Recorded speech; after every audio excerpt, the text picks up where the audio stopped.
అందుకని సూర్యోదయ సూర్యాస్తమయాల్లో కాలస్వరూపుడై జీవుల యొక్క ఆయుర్దాయాన్ని గ్రసిస్తుంటాడు.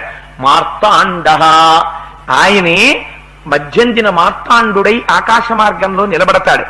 అందుచేత ఆయన చెయ్యనిదేమిటి? ఏష బ్రహ్మా చ విష్ణుశ్చ శివస్కంధ ప్రజాపతి హిరణ్యరేతా దుర్ధర్షో గిరిశో గిరి శంభు అన్నారు ఆయన. శంభు అంటే శం అంటే సుఖమునకు కారణమై ఉంటాడు. శరీరంలో ఆరోగ్యం బాగుంటే కదా ఏ సుఖమైనా అనుభవించడం.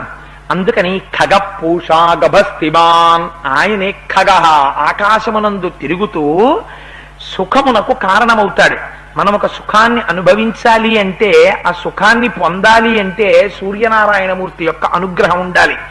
అందుచేత ఇన్ని రకాలుగా ఆయనే సృష్టికర్త, ఆయనే స్థితికర్త, ఆయనే లయకర్త, ఆయనే ప్రళయకర్త, ఆయనే స్కందుడు, ఆయనే హిరణ్య గర్భుడు, ఆయనే ప్రజాపతి, ఆయనే పితృదేవతలు, ఆయనే బ్రహ్మాండం, ఆయనే ఈ విశ్వమంతా ఆయన తప్ప వేరొకటి లేదు, ఉన్నదైన ఒక్కటే.